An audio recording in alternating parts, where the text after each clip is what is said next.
Hey, welcome back to my regulars and to our new listeners. Hey, how are ya? I'm Lauren Goyette. Today we are back with episode 2 of our mini series on conflict and intimacy. So last time we talked about why conflict can bring you closer, and then today sharing 2 actionable techniques to transform your arguments into connection. The 2 techniques are pause and reflect and the skill of active listening. So first, the pause and reflect technique. Very, very helpful. So when a disagreement heats up, your body goes into fight or flight. Have you noticed that? You're like, oh, my back is ramrod straight. I sucked in a deep breath. I'm kind of bracing myself. I got my feet on the floor.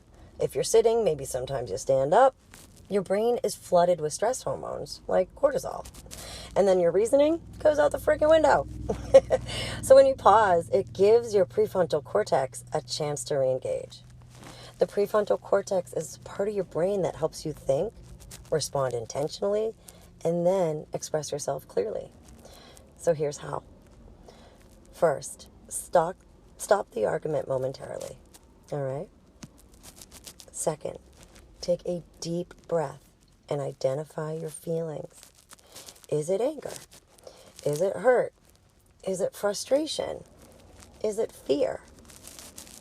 Number 3, use I statements, such as, I feel frustrated when, instead of, you always.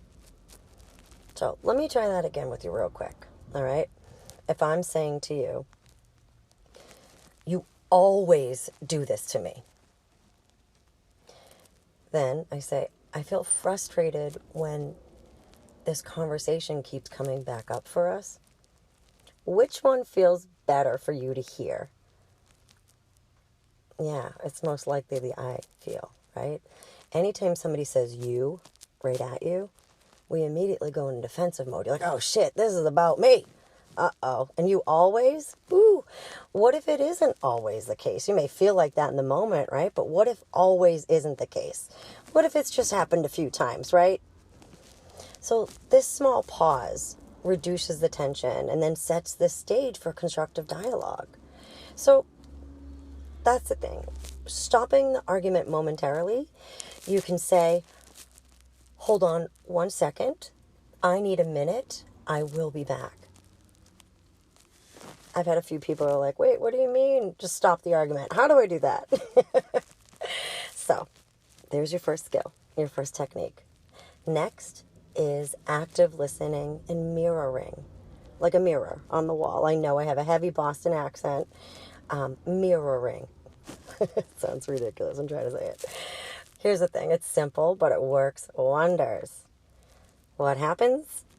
First off, one partner speaks while the other listens fully. No interruptions. Right? No interruptions. Secondly, the listener then mirrors back what they heard, right? So what I hear you saying is such and such and such and such. All right? And then number 3, switch roles.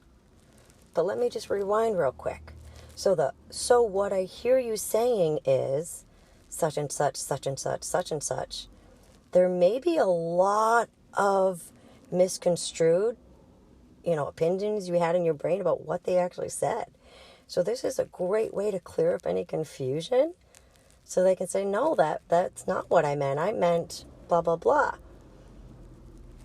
Validation is key here, okay, with these type of conversations. When you're switching roles and giving someone time to think and express what they think they heard back at you, all right, and then switching roles, all right, so both people, or all parties, I should say too, everybody's heard.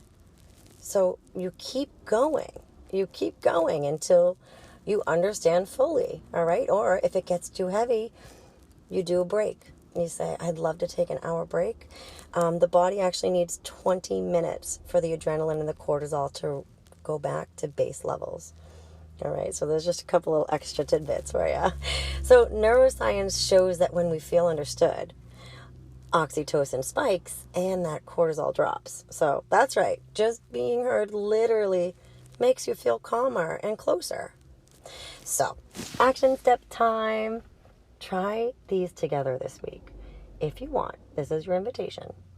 Use the pause and reflect in your next minor disagreement. Practice mirroring what someone's saying to you or a partner is saying to you, even in a short conversation. And it may feel a little awkward at first, but that's totally normal. Practice will make this second nature. So, in our next episode, we'll focus on post-conflict rituals. That is my secret to repairing emotional connection and turning even those heated moments into intimacy. If you're looking for deeper guidance, exercises with structured coaching, personalized support, check out the Pleasure Collective. The link is down in the show notes. Thanks for listening to part 2. Part 3 coming up next.